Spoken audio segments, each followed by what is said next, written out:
Cuando padecemos crisis epilépticas que no se controlan con el primer y segundo medicamento que se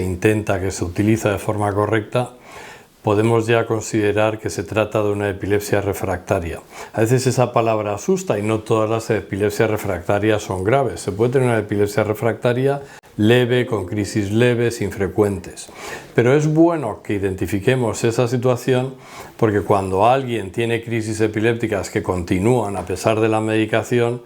hay que buscar otras soluciones. Hay que explorar todas las opciones de etiología estructural, es decir, una lesión en la corteza cerebral, autoinmune, genética, por no hablar de las metabólicas y otras más. Eso se debe hacer en una unidad en la que haya numerosos neurólogos dedicados a esto y que además colaboren con el equipo de radiología, el equipo de genética, neuropsicólogos, etc. Hay que analizar todo desde la base. Empezamos siempre con una historia clínica muy detallada. Recogemos información del paciente, de los familiares, de los cuidadores, de los testigos de las crisis. Si vienen con informes previos, hay que sumergirse en esos informes para ver qué tratamientos han probado y qué respuesta hubo.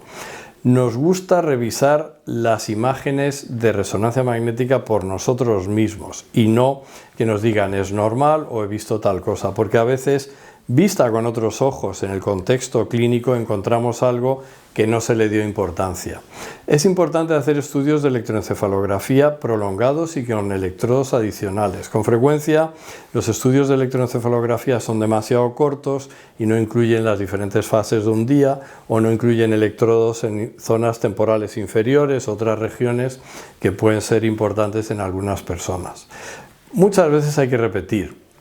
la resonancia magnética para adecuarla a la máxima resolución posible y los estudios de electroencefalografía, porque la epilepsia es una enfermedad cambiante y lo que estuvo en un momento fue normal o anormal, ahora puede que haya cambiado. Ante una resonancia magnética que muestra una lesión típica de las que causan epilepsia, que está en el lugar correcto para causar ese tipo de epilepsia, pues muchas veces podemos aplicar tratamientos mínimamente invasivos como termocoagulación, láser o una cirugía abierta y resolverlo, siempre y cuando los riesgos lo compensen. Pero resulta que muchas personas, a pesar de que esa resonancia magnética es de buena calidad, no encontramos esa lesión y ahí tenemos que poner un gran proyecto de análisis profundo del origen de las crisis mediante estudios neurofisiológicos avanzados, mediante análisis muy específico de los síntomas que ocurren al principio de las crisis, para lo cual en principio hay que recurrir a la monitorización vídeo EEG con una cantidad de electrodos que es superior a lo que habitualmente se pone. Y toda esa información se puede procesar posteriormente mediante unos algoritmos e incluso técnicas de inteligencia artificial que nos van a permitir superponer ese foco de epilepsia sobre la resonancia magnética del cerebro y nos va a dar una idea muy cercana a la realidad de dónde está. Eso posteriormente hay que explorarlo habitualmente con electrodos profundos y a veces a partir de ahí ya se puede hacer una termocoagulación, reducir esa zona epiléptica y con eso obtener una mejoría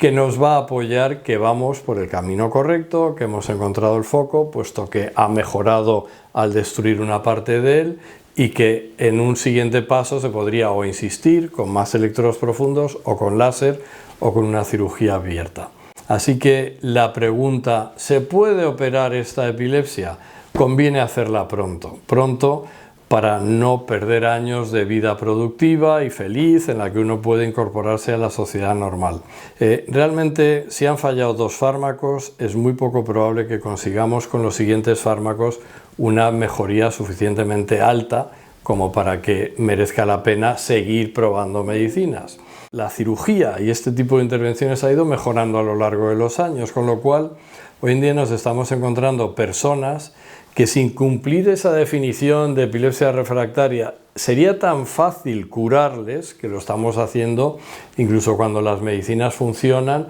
si realmente el análisis de riesgo-beneficio es favorable. Cuando entramos en el siguiente paso, que ya diría que está formando parte del primero, es importante estudios genéticos muy exhaustivos. Las epilepsias genéticas con frecuencia debutan en la infancia, se asocian con cierto grado de afectación cognitiva,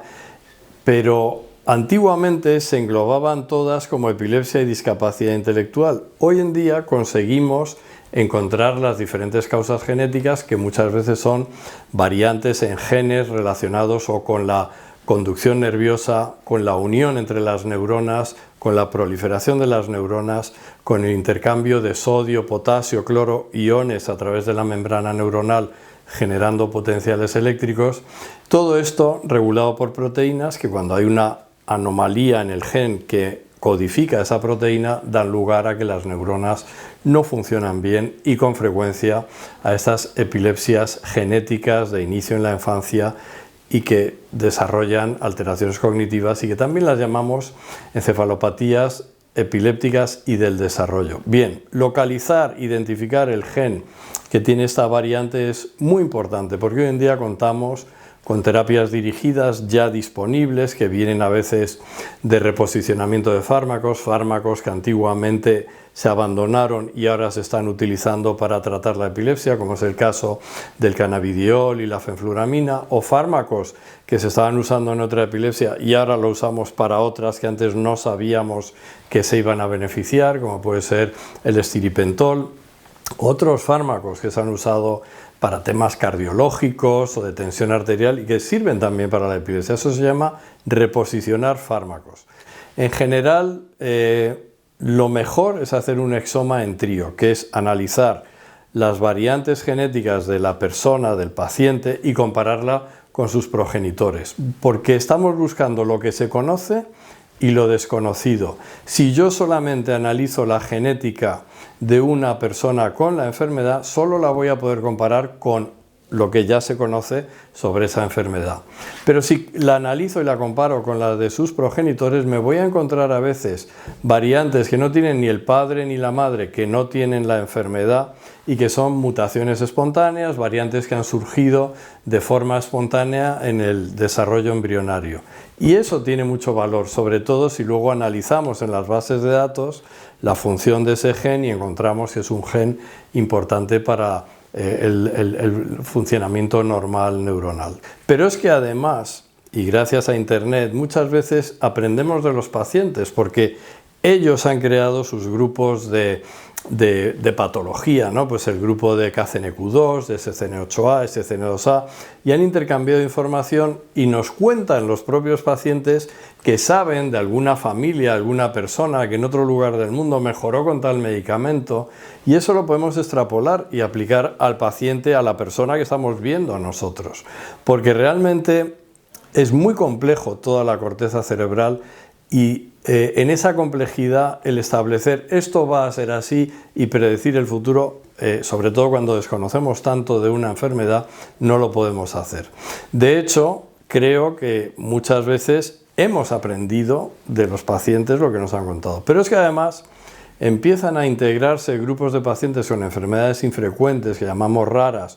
o ultra raras, porque a lo mejor afectan a una en 100.000 personas en el mundo, se agrupan y en grupo ya es suficientemente numeroso para que podamos aplicar nuevas terapias génicas, oligonucleótidos, mediante protocolos y sobre todo mediante la creación de grupos de investigación en los que echamos mano de a lo mejor un investigador que sabe mucho de iones, otro que sabe de células madre, etcétera, y la unión nos permite el generar proyectos de investigación que luego son financiados por instituciones públicas o privadas y permitir acceder antes a tratamientos que, si no es por este camino, hoy en día no podríamos acceder. Así que hay esperanza también para estas epilepsias genéticas, que en principio muchas veces parecen devastadoras, pero que gracias al trabajo en red, al conocimiento más exhaustivo, la genética, la epigenética, podemos abordarlas ahora.